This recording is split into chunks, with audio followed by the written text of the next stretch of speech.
Hello, ladies and gentlemen. So, it is not over with yet. Apparently, there is still a lot of anger out there, and particularly because Trump was not elected for another 4 years. And so, we already know, most of us, if we're aware of what has been going on, that Trump still has not, as I've heard presently, he has not conceded. And there has been more protests, there has been more violence, there has been more resistance in the other direction. And in particular, a black family in Texas says that cars were set on fire and they put spray paint on garage doors that say Trump 2020, painted on the house due to the Black Lives Matter sign that is posted up in their yard. So if you have a sticker or a sign, and depending on what location you live in or area and who lives over there, there have been some families' homes that have been targeted.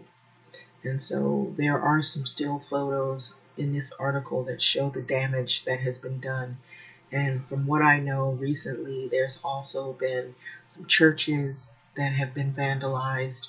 There have been some Black Lives Matter signs that if they're on the churches get vandalized and the signs are burned, snatched down and burned.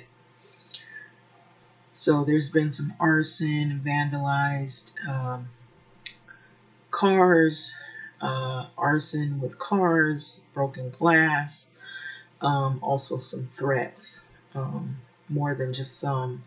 And we still have police shooting black individuals. So I have been seeing some articles with that as well. And so this is article by Ali Gastonian and Wilson Wong, and it's December 17, 2020. A black family in Texas says that they're a victim of a hate crime after two cars were set on fire and their house was vandalized with the phrase Trump 20 or 2020. So last week, which they believe was a response to their Black Lives Matter sign that they had visible on display. So Jayla Gibson, who is 36 years of age, told NBC News that her 21-year-old son was using the restroom shortly after midnight last Wednesday when he smelled smoke. He went outside and then made the discovery to find it was definitely a hate crime, so Gibson said. So Trump 2020 was sprayed on their garage. Our Black Lives Matter sign was spray painted and our cars were engulfed in flames. So here's a still photo right here where you can see some of the damage that was done, and also the damage that was done to the cars as well, if you can see. So police are investigating the two cars that were set on fire and the garage door that had spray paint on it, Trump 20. So police in Little Elm, and this is in the Dallas suburbs, so said that officers and firefighters responded to Gibson's house after a 911 call reporting a vehicle fire and vandalism on the home garage. So no arrests or injuries were reported, but an investigation is now underway, police has said. So photos from the scene showing missing cars, parts. Also, so there's going to be more photos that show cars where it looks like they took parts off the car.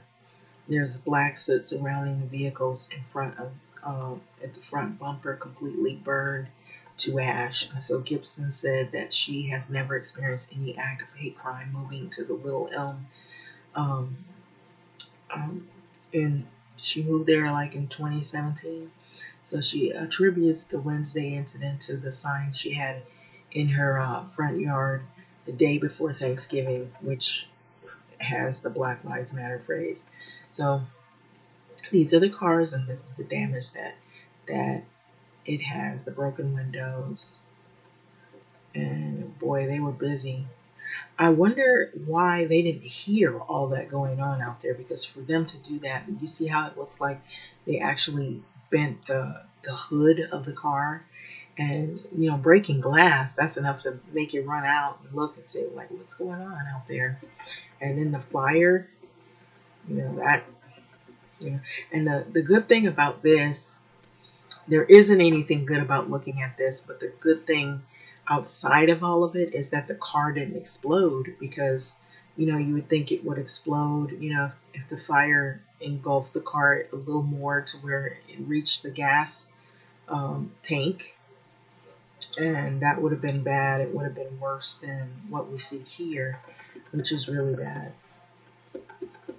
So it's horrible, she says.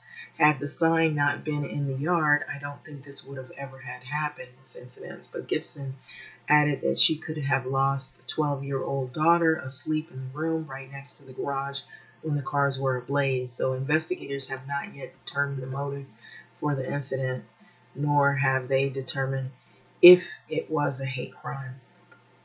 So there's a GoFundMe page for this family. It was set up by her neighbors to cover the cost of the family's losses.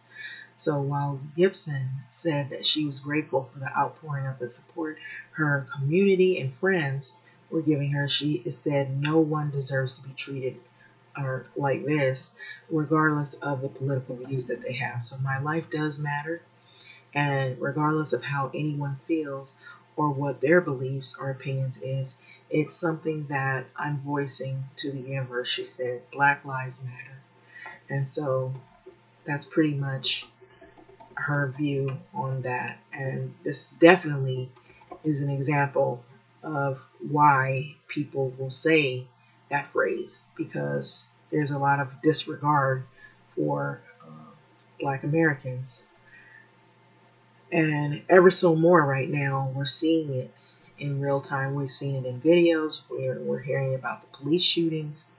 We're also seeing with, just random civilian incidences such as these of suspected hate crime, we'll say that, or alleged hate crime, are things that you see like this, where people are spray painting people's garage doors and whatnot. And so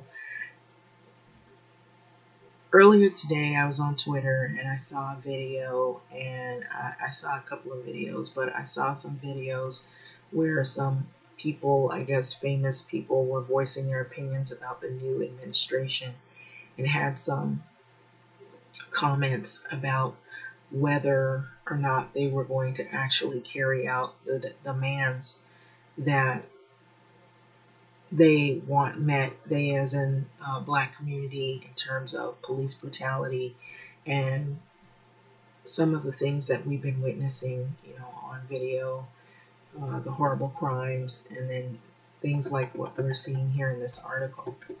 And so it's pretty crazy, because you would think that things would sort of simmer down, but I believe we're going to see probably more incidences of racial violence, because now people feel they have more of an excuse to do it, because this particular president whom they wanted to be their voice was not elected. And electing this person is not going to make things better either. So let me say that, it would have actually emboldened people to be even more aggressive with racial violence than they are now. It's just now it's that they're able to do this, and they have their own, in their mind, in their sick thinking, a justification of doing this based on an election. But I'm thinking that it would have been a lot worse had the president who's not elected had been elected another 4 years. Things would probably get crazier, because the same group you see doing these things right here would feel that they are empowered now, if they have somebody that is voicing the same views. Even if they're voicing them indirectly, they may not be saying it, but they're not addressing the police killings. They're not addressing these type of heinous crimes that we're seeing.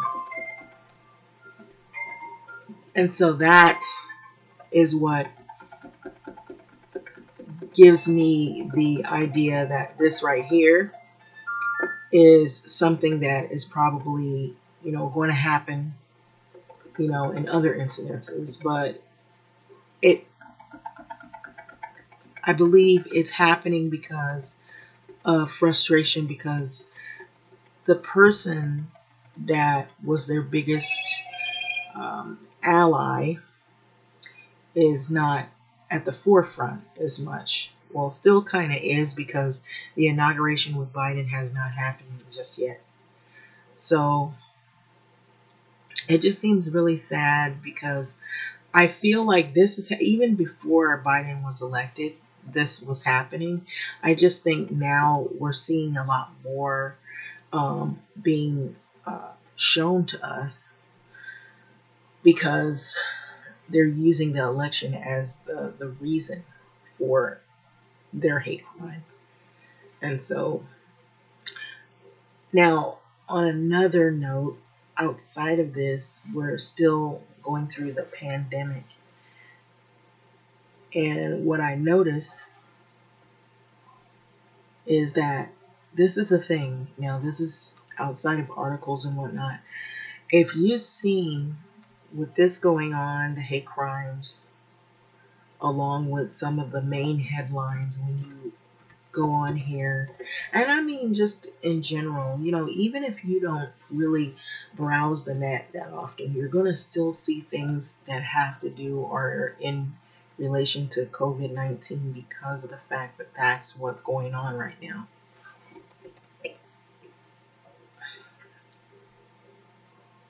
We did our own state stimulus. That's another thing going on. The stimulus. And so people are in anticipation as to what's going to happen with that. So there's so many issues that are going on that's around this virus and the election, one of the two. And if it isn't the vaccine, it's the numbers of people that are in whatever your area. There's a surge, and it's so scary when you hear it, because they say we are looking at the worst, or it's before us. Like, for example, hotspot, California hospitals buckle as virus cases surge. The titles, they just kind of jump out at you. It's really scary, because you'll see these married teachers die of COVID complications while holding their children's hand.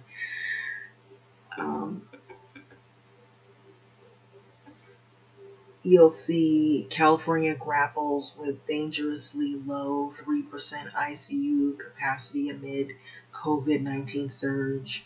California doctors are weary as hospitals near capacity. Central California COVID-19 updates latest ICU capacity, stay home order restrictions. And I was looking at that there could be a possible shutdown if it hasn't already happened yet.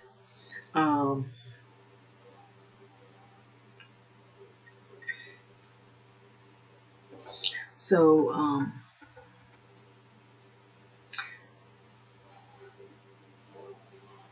also it was mentioning that there were extra doses in the vials of the vaccine, so there could be a lot more of it's either Pfizer or Moderna. And so there is FDA says extra doses from the vials of Pfizer COVID-19 vaccine can be used. So millions of COVID-19 vaccine doses stuck in a warehouse until federal orders. So a lot of stuff is happening, and people are still worried, because I believe it's been okay through emergency use. a lot of the nurses and doctors in some of the more high COVID-19 hospitals that have been overrun with that, they have been inoculating the healthcare workers. And so I was reading earlier, they had a list of different people, like rows of people that were going to come in line next. I believe the next doses that are coming in are closer to the end of the year. Then they have some coming in January, and I believe some at around spring, like April. So they mention a lot of the essential workers, and they list out all of the different people who are essential workers that will probably be the next people in line that are going to partake in the vaccine. And so this right here is just really scary because nobody really knows all of the answers. It's just we know that this vaccine is coming. FDA advisory panel endorses Moderna coronavirus vaccine. So we know all of this is happening, and all around the world this disease has spread, and there's been a lot of death. And so it's just really scary. It's uncertain. And then you have these people going around and they're enacting their, anger out on innocent people simply because the election didn't go in their favor. And so, as a person speaking on behalf in terms of Black people, and knowing firsthand that as a Black person myself, knowing that this is scary because you feel like there's a lot of things that are going against you. Your fear is this medication real? Is it going to work? Is it going to make me sicker? Is it going to kill me? Is it a trick? These are probably all of the thoughts that run in people's minds right now. And then if you're not thinking about this medicine and then getting sick with something and then getting something that's supposed to cure you, and then all of a sudden it makes you sick, you're worried about being harassed or being attacked simply because someone's political wishes didn't come to fruition. And so you're worried about, maybe being involved in a hate crime where the person is targeting you. So these are things that are probably a normal, average person that is in the Black community. Those are thoughts that might be running in their mind. Like, how is this thing going to play out? Are things going to get better? And so it is really scary. So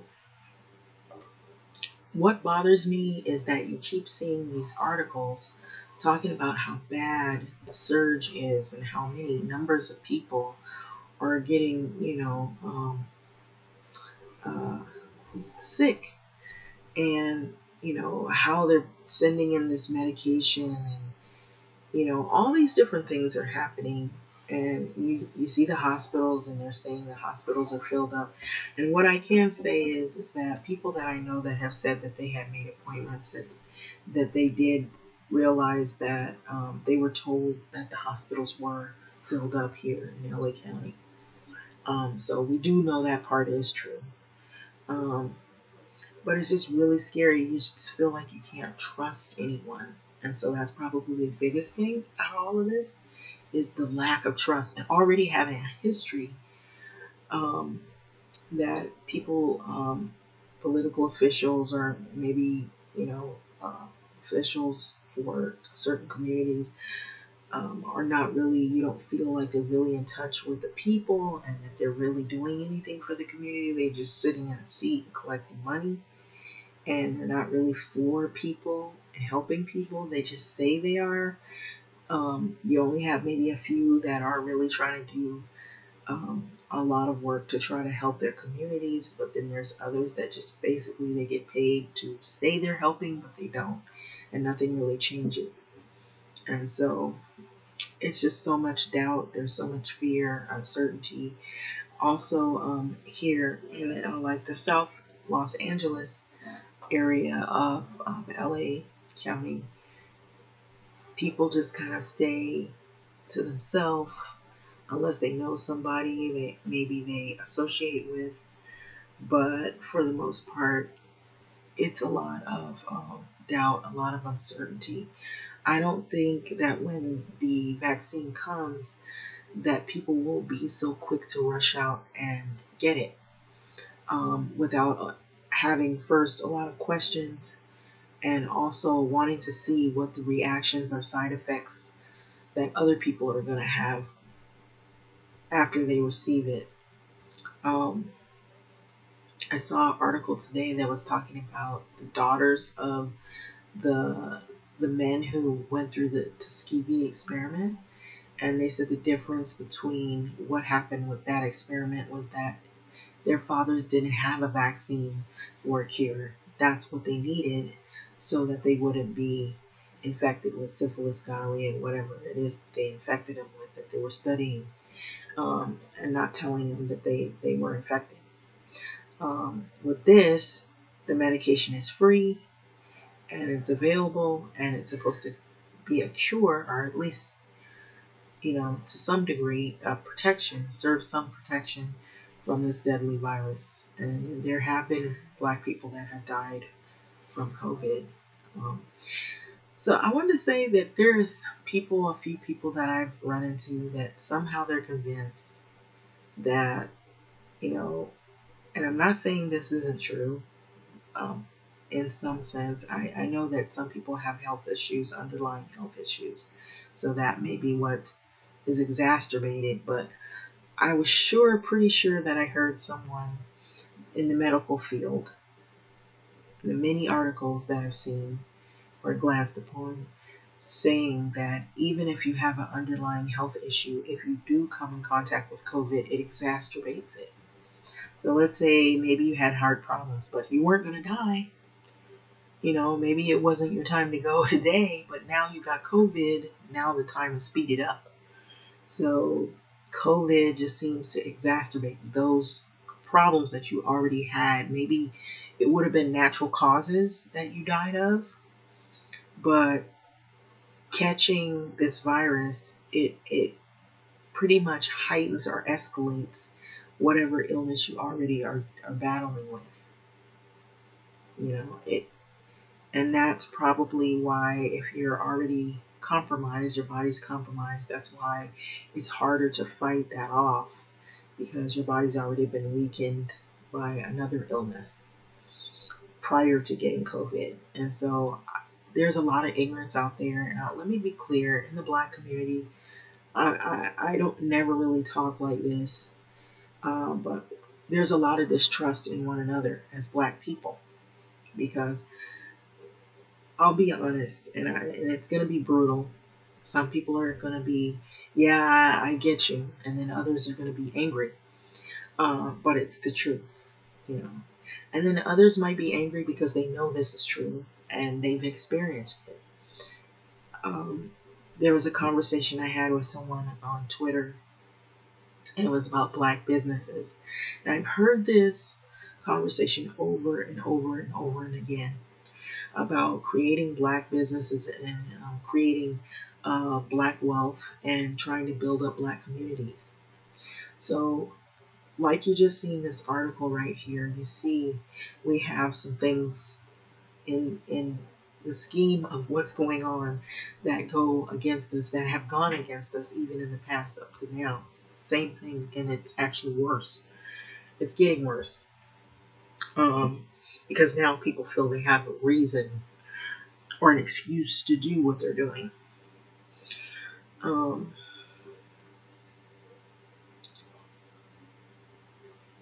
I've been to businesses where the businesses, if they're Black owned, they're great businesses and they seem to not get the recognition that they deserve.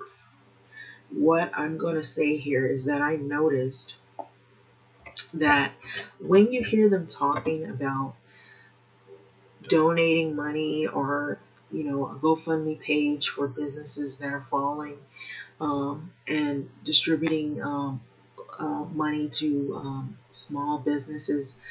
It usually seems like, now, correct me if I'm wrong if you haven't seen this, most of the businesses that I've been seeing seem to be in nicer areas, locations, which I'm assuming maybe wealthier. Are they're not as deprived financially as they let off themselves to be.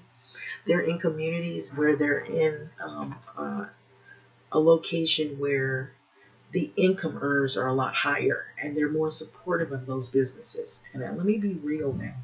They're white communities primarily, and they end up getting a lot of money to stay afloat. And you'll see them on the news and they'll be saying, oh, they'll be protesting and they'll be saying that their business is going to close, and they get really militant about it. However, I don't really see black people coming out and saying how their businesses are going, and if anybody is helping fund their businesses to stay open. And you'll see all these news stations that are talking about how different businesses are suffering,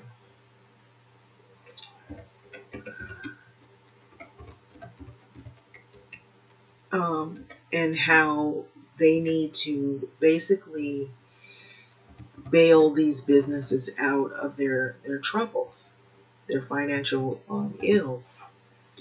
But I never really see that many news articles that are talking about um, black businesses during the pandemic and how they are faring with all of this, you know. And so I'm sure there are businesses, maybe grassroots businesses, and some things that are trying to keep their doors open, like restaurants and things like that. But here's an article. I'm going to switch over here. Black owned businesses twice as likely to fail during the pandemic. So, black owned businesses have been almost twice as likely to fail as business overall during the current pandemic, according to a study by the Federal Reserve of New York.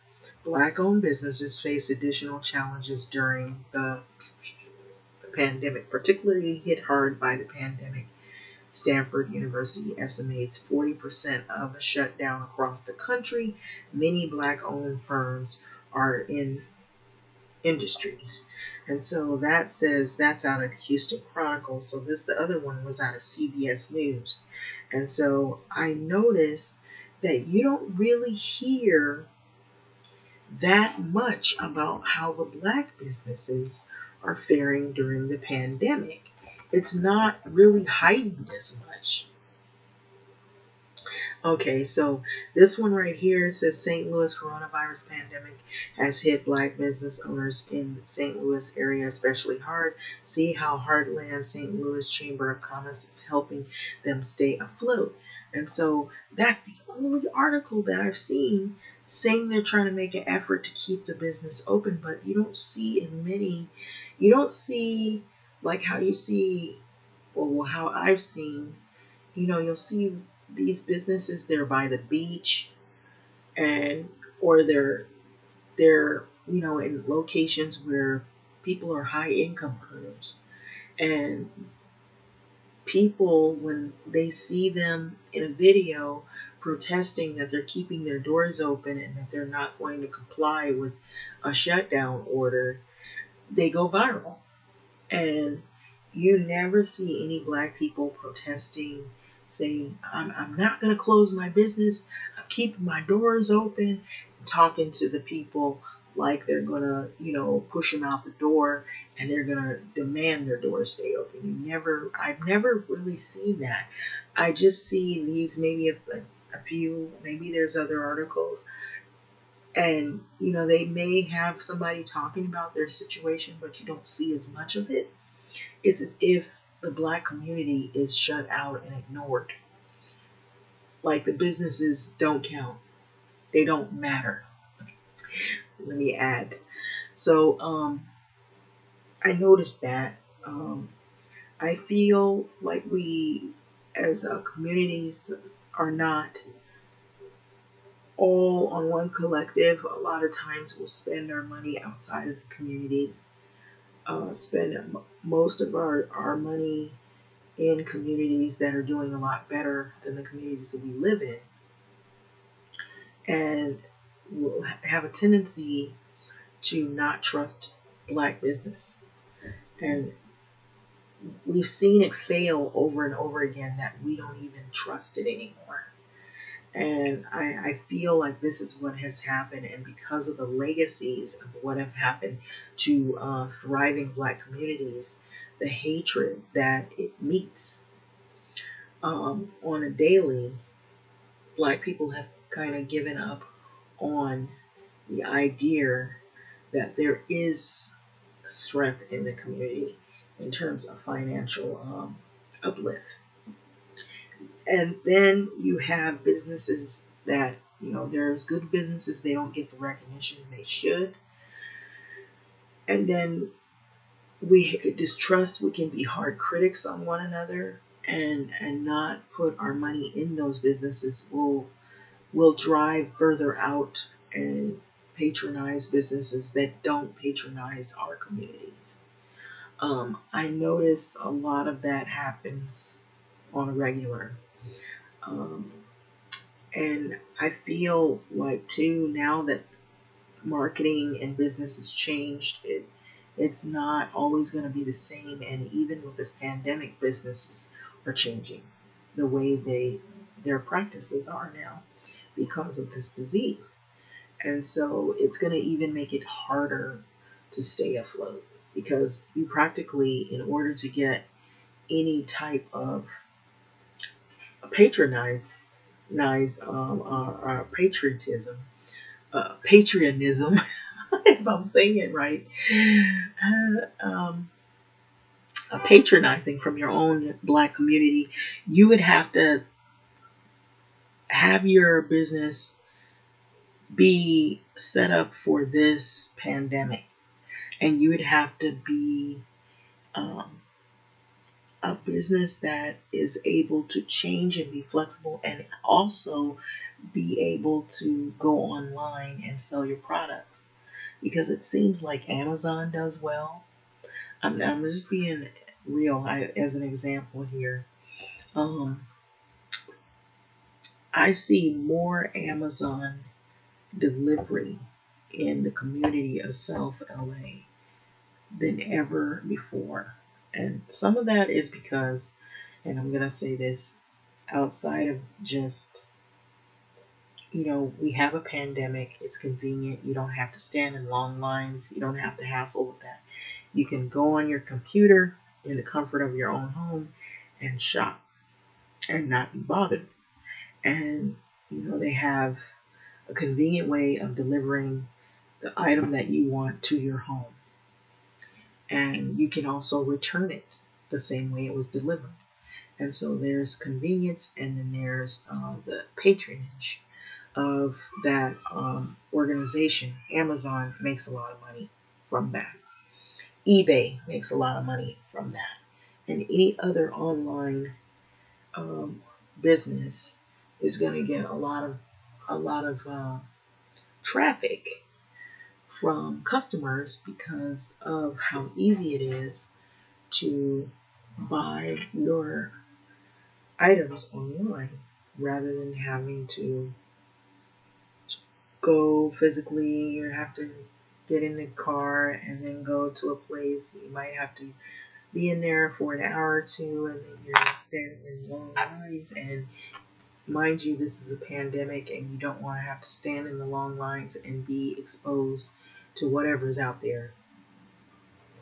So that's one of the reasons. The other is we don't trust our own communities because of the failures that have happened in our communities. And I believe that's the reason why our communities, they're there, but they're like shadow communities.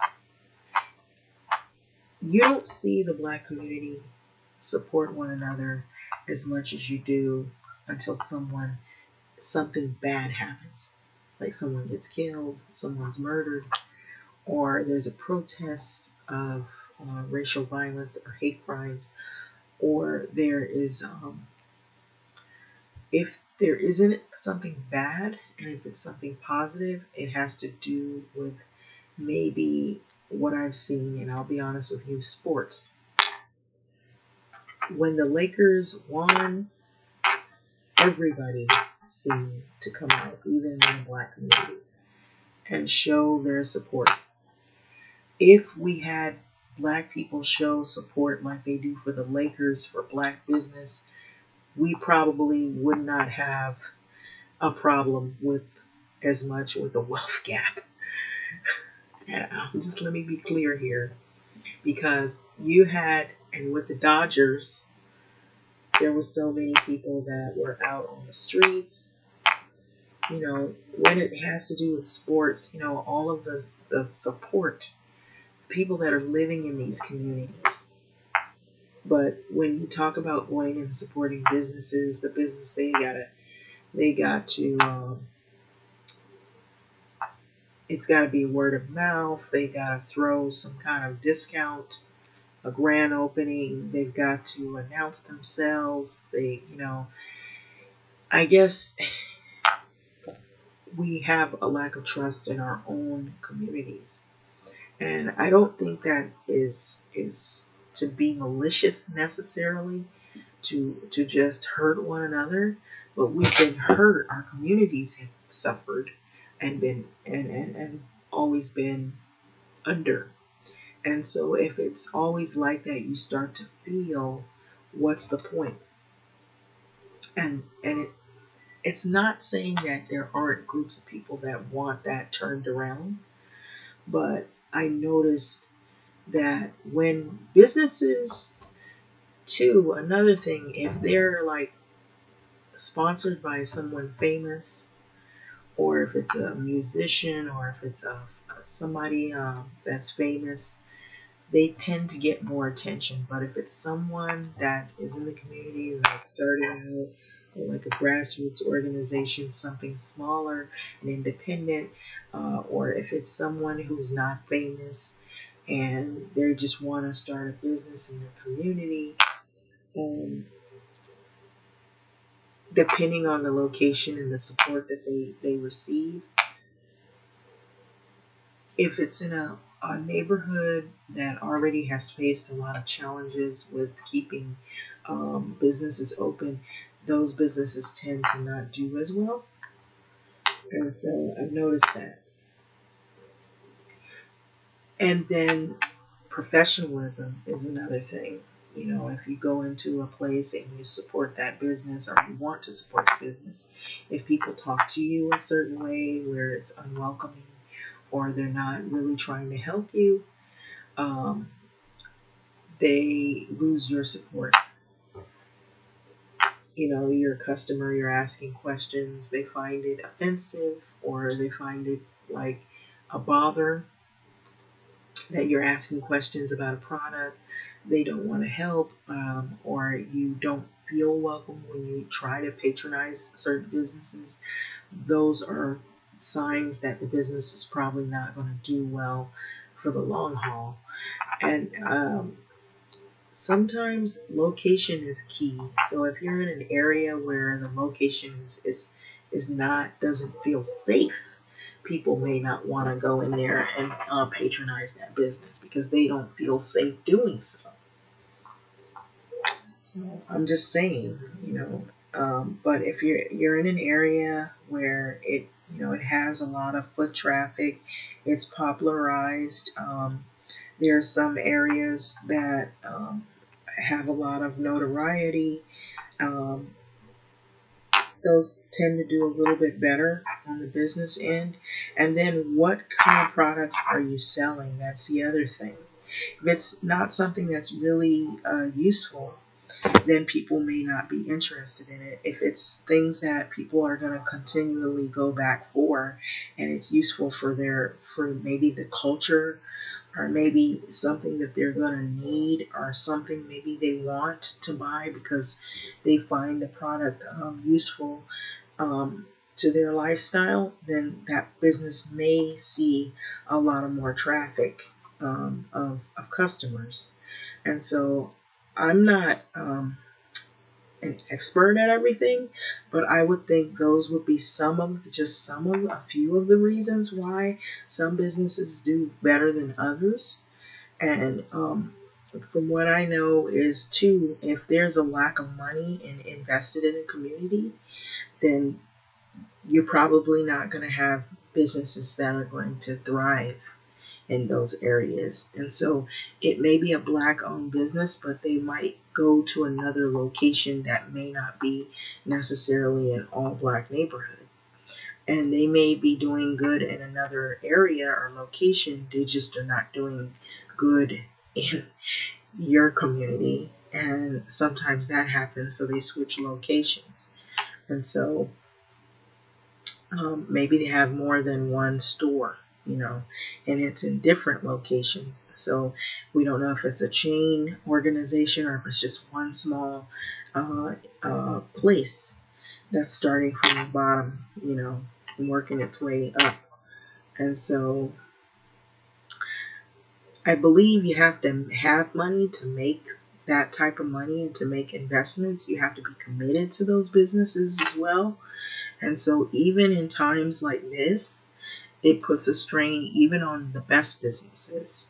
And so we've seen what it's done even in communities that have more money and more resources. So I could imagine that even businesses that are black owned are really facing some challenges because of what's been going on lately. So this is just my I'll say like hypo how would you say a hypothetical opinionated guess in terms of how these businesses will fare during this time. But I don't think the black community is the only one that's suffering alone, but we tend to suffer a lot more in terms of these issues. This was happening even before the pandemic. Our businesses in South LA, I see a lot of places that look like they're boarded up. There's places that look like they've been empty for, like, if it's not months, maybe years, and they just sit on an empty lot. And so it's, I don't know if they're waiting to sell it off or lease it, or they're waiting to turn it into something else. Some places have been turned into housing because that's been the biggest issue here in Los Angeles is homelessness. And it's going to be an even bigger issue come the end of December, the end of January. It's already begun. A lot of people are complaining that they may not have a place to live. They're worried because of the moratorium. So this right here does not surprise me at all. And so I feel like sometimes we can be our own worst enemy too, because we're real critical. We're hard on each other. We're hard about who we are. We don't trust each other as a people because of some of the failures that we have seen happen or the treatments we receive from one another. How do you expect other people to treat us a certain way when we don't treat each other well? We're busy fighting. What I've noticed too is when another person, and I'm going to say this, another person sees another person trying to be, successful, or they're trying to live a decent life. You have some people, maybe that's not their whole aura. Maybe they're not used to that, and they see that as a threat. They're used to another lifestyle that is not about living right, and it's about gimme, gimme, gimme, and I'm going to take it however I want to take it, and you have this other person that, they may not be rich, they may not be making a lot of money, but they work, they feed their family, and they do the best they can, but they try to stay out of trouble. And you have some people that all they do is create problems wherever they go. And if they see you trying, they hate to see you trying. And so let me be real about this. And sometimes blacks will target other black people. and they hate to see another one trying to come up from the bottom. And so we pull one another down and hurt each other, bash each other, talk about one another, try to fight each other, mad at somebody because they're trying to live right, or they're trying to do the best that they can with what little that they do have. Maybe you walked a bad path in life, you made bad choices, and so this other person, they didn't make the choices you made, but you're angry at them because they don't have felonies. They don't have to look over their shoulder every 5 minutes and worry that the police is going to pull them over and throw them in jail just because. But at the end of the day, they're still black people. They still face racial oppression. They can still get killed by the police, even if they're innocent and they don't have a record. And I'm not trying to stereotype, but there's some neighborhoods that are pretty tough, and some people have records. They have criminal histories, and when it's unusual to meet some people who just they got a clean slate, and they might be jealous of you for that. Oh, she went to school. Oh, she stays out of trouble. Oh, she's not about that life. Let's be real here. Let's get real. That's what happens. So they're mad at you because you won't hang out and you won't do the stuff that they do.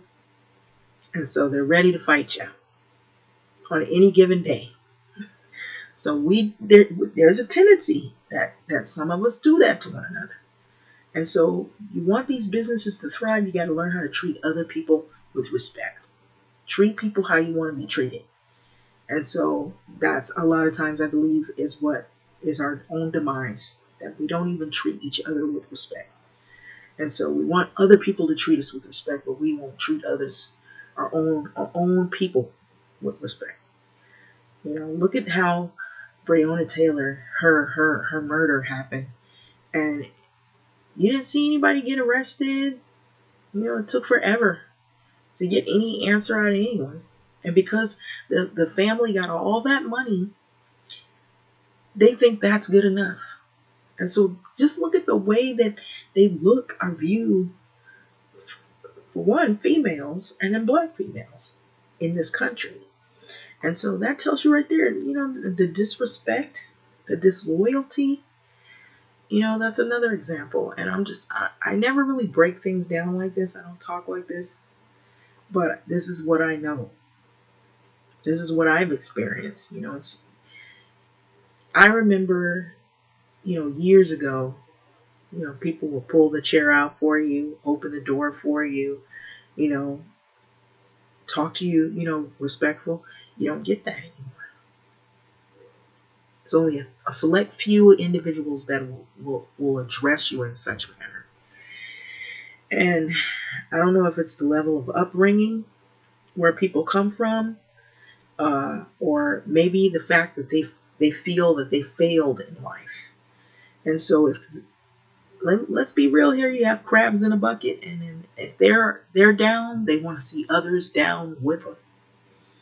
And so that's probably why some of our ventures don't successfully flourish. And so if we're so busy into ourselves, and we're into reality TV, and we're into maybe whatever it is that's insignificant, that isn't going to uplift us as people, then that's the reason why we have the issues that we face today. So I'm going to let this go, but I feel that has a lot to do with it, is sometimes it starts with us as people. It's easy to point fingers at other people and sit up and blame other people. Oh, it's them. But notice, I'm not saying other people don't have their own ills and their own problems. Everybody's got problems of some sort, no matter how big or how small. But I'm saying some of the things that I've noticed, just from the community. You'll see despair. You'll see hate. People that hate themselves. They hate what they see is before them or what they could have been. Maybe you're somewhere that they would like to be. They see that as a threat, and so they don't want to see it anymore. I always say this even to my son, And I know this is going to seem crazy the way I'm talking, maybe for some people. I don't know if they can receive this, but look at the Nipsey Hussle guy. Yeah, I didn't even know who he was at first because I wasn't listening to none of his music, but I've heard it. And, I can say this. He had a past, and I feel like he caught up with him. And he had the intellect. He had a lot of talent, and he's very smart. I will say that. But that wanting to help everybody was a good thing, but it worked against him in the same way that it worked for him. And he's not the only one. I've seen where other young black men, they have talent and they want to go out and they want to be somebody. They want to do big things. Despite the racism, despite some of the ills that we've faced, some will go on to be successful in some areas, but you still, at the end of the day, you have to say to yourself, I'm still this black guy here in America, and I could get shot by the police. I could be, framed for a crime I didn't do. I've got some of these things that I have to know my surroundings wherever I go. Know who I'm talking to and know how to communicate with these people in a way that I'm also letting them know that I'm not dumb to who I am, but I'm a person that is trying to do better in life. And so some people want to do better in life, and maybe it takes time for them to grow. And they may start off doing things that might be illegal. Maybe that's how they learn, because everybody learns different, right? I'm not condoning that, but what I'm saying is sometimes it can come back to haunt you. And being a black person, that seems to be a demise, especially for black males. If you're involved in gangs, if you're involved in drug dealing, if you're involved in any types of, any kind of crime, you notice how they have no problem trying to search if you got arrested, if you have felonies. And I'm not saying women don't have that. There's women that have issues, maybe something following them. And I'm not saying that makes that person a bad person, because that person, maybe they made mistakes in their life. And so they come to a place where they grow and they realize, I made stupid mistakes in my life. They see somebody else make those mistakes, so they don't do that. So they choose a different path. It doesn't mean one is better than the other. It just means people learn in different ways. But it can come back to bite you in the ass. And it can be your worst nightmare. And then maybe you feel compelled to give back to your community, the very community where you struggled, where you toiled, and you went through all of your problems, and you grew from that. And you see people like you that maybe they never will come to a place that you did. You have made it. You've achieved. You've gone far beyond the call of what you dreamed of. But you see people who they'll probably never be able to reach the pinnacle that you have. But you are a philanthropist, you are a martyr, eventually you will be, which is hard. Maybe, I believe you can do that even if you're living, but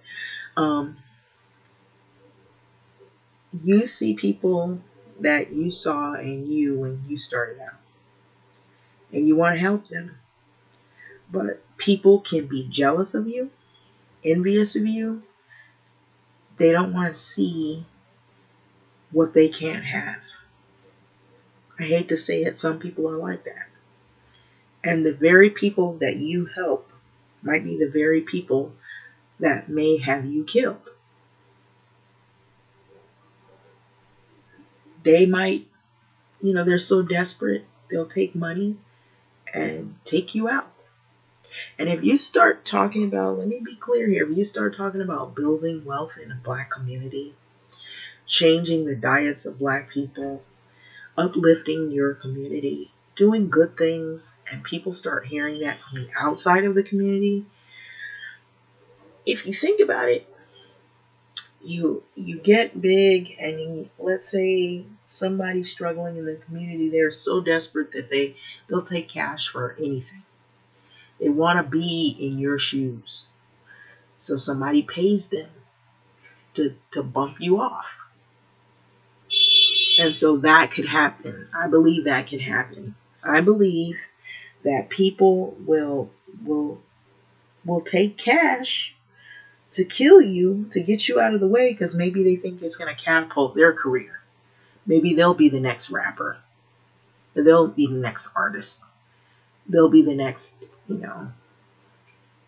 person of interest in the community.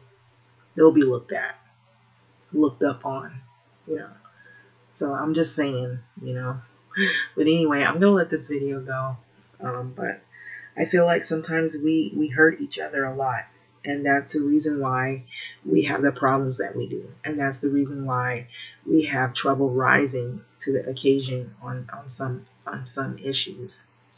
Some people are able, there's some people who are able to get out and do good things, and then there's others that just seem like they're just always stuck. And then some people, maybe they don't see their way out until maybe a lot later in life. So, everybody's been dealt different cards. And so which one you've been dealt is what you deal with in your life throughout. And pretty much this is the end of this video. But so I guess we'll see what happens with this vaccine. We'll see what happens with all of this stuff that is happening now in the world. I don't really think a lot of it is going to change drastically, except that maybe we'll see more stuff about people getting sick, people ending up at the hospital. That is disturbing to me, that there's something out there that's killing so many people, and they want us to take shots to try to stop this deadly disease that's killing so many. Having said that, I'm going to let this video go. Like, comment, subscribe, and thank you for listening.